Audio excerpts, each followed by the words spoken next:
गाय को रोटी खिलाने वाले और गाय को रोटी के साथ खाने वाले कभी भाई भाई नहीं हो सकते। अभी भी समय है, सुधर जाओ और गौ रक्षा के लिए खड़े हो जाओ। जय गौ माता, जय गोपाल। नमस्कार, आप सभी लोगों का स्वागत है अपने YouTube चैनल बाप बोलते पर। तो कैसे हैं आप सब लोग? आशा करते हैं कि आप सब बढ़िया होंगे। तो चलिए शुरू करते हैं आज की वीडियो।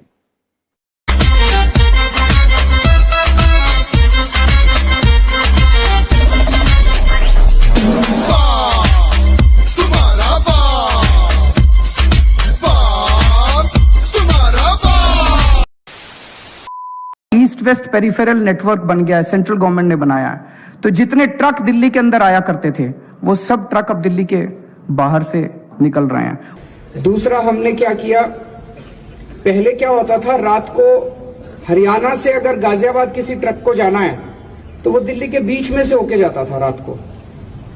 और ये रात वाले ट्रक इतना धुआं छोड़ते थे, इतना धुआं छोड़ते थे रात भर, और कई कई हजार ट्रक एक ही रात में जाया करते थे। रोज रात को कई हजार ट्रक दिल्ली में से गुजरा करते थे। हमने क्या किया, दिल्ली के बाहर एक सड़क बना दी।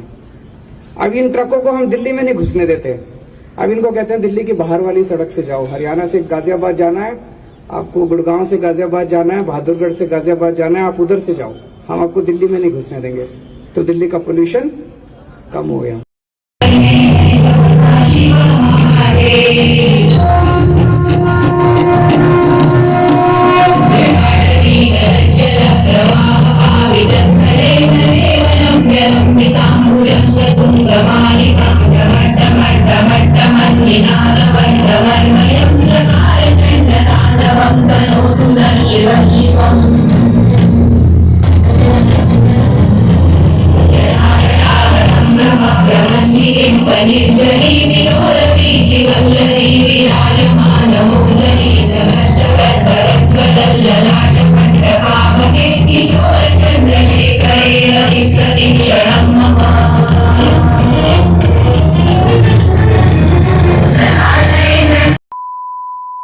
मुझको लगता है कि ये आदमी बहुत नीच किस्म का आदमी है, इसमें कोई सभ्यता नहीं है। मैं तो कहता हूँ कि वो एक सांप है, वो एक बिछुआ है। मैं तो कहता हूँ कि वो एक सांप है, वो एक बिछुआ है। कहाँ माँ गंगा और कहाँ गंदी नाली, कहाँ माँ गंगा और कहाँ गंदी नाली। আর তুমি শালা খুনিদের রাজা, খুনিদের জমিদার, ডাকাতদের জমিদার, সব টাকা খেয়ে নিয়েছো। আর তুমি শালা খুনিদের রাজা, খুনিদের জমিদার। मोदी का राष्ट्रवाद धोखा है, मोदी का राष्ट्रवाद फर्जी है। मोदी बहुत खतरनाक है भाई साहब इस देश के लिए। मोदी ने पाकिस्तानियों के साथ सेटिंग कर रखी है, मोदी ने आतंकवादियों के साथ सेटिंग कर रखी है। हर बुराई के लिए कांग्रेस को दोष देते हैं। मुझे लगता है कल को कभी ये ना बोल दें कि नरेंद्र मोदी की पैदाइश भी कांग्रेस की वजह से हो, क्योंकि उनसे ज्यादा बुरा आदमी इस समय देश में। नरेंद्र मोदी सुन ले, ये मुल्क तेरे बाप की जागीर नहीं है। नालायक बेटा है, उस नालायकी को छुपाने के लिए जब वो अपने माँ का इस्तेमाल करता है तब हमको उस पर सवाल करना चाहिए। गलत का सरदार वहाँ भी बैठा हुआ नटवर लाल, चौकीदार चोर है। दिल में आया ठोक दिया, इसको ही कहते हैं हिटलर। दिल में आया ठोक दिया, इसको ही कहते हैं हिटलर। अल्लाह ताला ईश्वर गधे को दूध भात खिलाए तो मैं क्या कर सकता हूँ? नसीब था इनका, बेचारे पता नहीं क्या करते थे, क्या बन गए। लेकिन कम से कम जब आए हैं, प्रधानमंत्री बने हैं, तो पढ़े लिखे नहीं अगर हैं तो जाकर मनमोहन सिंह जी से, जाकर सिन्हा साहब से, लोगों से तरह राय बात करने के बाद कोई कदम उठाएं, वरना देश को बर्बादी के कगार पर लिए जा। पिछले कुछ दिनों में प्रियंका वाड्रा यहाँ थी, राहुल गांधी भी एक दिन के लिए इधर आए, भूपेश बघेल भी आए, चन्नी जो पंजाब के मुख्यमंत्री जी हैं वो भी इधर पधारे। लगातार नेता आते गए। जयंत चौधरी भी सीतापुर जाना चाह रहे थे, अखिलेश यादव भी सीतापुर जाना चाह रहे थे, लेकिन विपक्ष का आरोप है कि उन्हें रोक लिया गया। सवाल ये कोई सद्भावना के लिए वहां नहीं जा रहे थे। मुझे एक बात बताइए, छत्तीसगढ़ के मुख्यमंत्री अपने छत्तीसगढ़ को तो संभाल नहीं पा रहे हैं। छत्तीसगढ़ में पुलिस की गोली से कुछ किसान मारे जाते हैं, उनके प्रति उनके मन में कोई भी अनुराग नहीं, उनके प्रति कोई सहानुभूति नहीं। उन्हें लखीमपुर खीरी के बारे में कोई जानकारी नहीं, लेकिन अब चाकरी करनी है तो पीछे पीछे चलाए।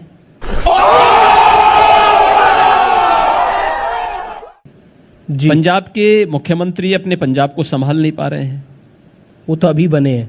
मैं क्या कर रहा हूं ना, अभी बने हैं, वहां संभाल नहीं पा रहे हैं। उसमें भी कौन डीजीपी होगा, कौन चीफ सेक्रेटरी होगा, अभी यही नहीं तय कर पा रहे। इससे बड़ा शर्मनाक क्या हो सकता है कि कोई मुख्यमंत्री इस बात के लिए तरस रहा है कि साहब डीजीपी कौन होगा, वो अपना डीजीपी नहीं बना सकता, अपना चीफ सेक्रेटरी नहीं बना पा रहा है।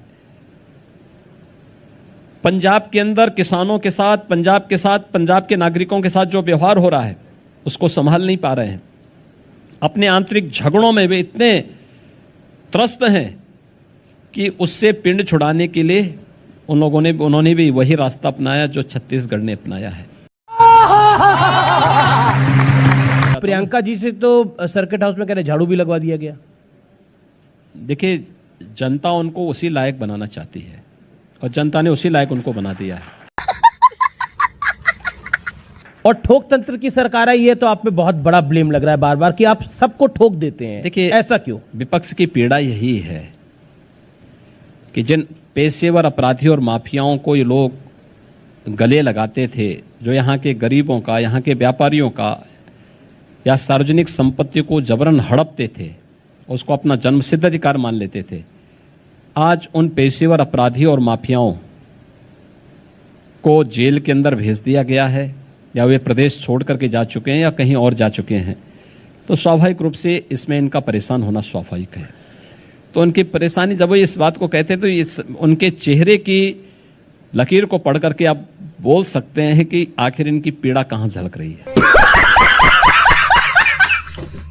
अखिलेश जी कहते हैं कि एमओयू तो बहुत साइन किए, पैसे कोई आते नहीं है, ये सिर्फ फीते काटने का काम करते हैं हमारा। देखिए, अखिलेश जी को जब फुर्सत हो ये सब जानने पढ़ने की, 12 बजे सो के उठेंगे, 2 बजे तैयार होंगे, 4 बजे अपने मित्र मंडली के साथ बैठ जाएंगे, 6 बजे फिर साइकिलिंग के लिए निकल जाएंगे।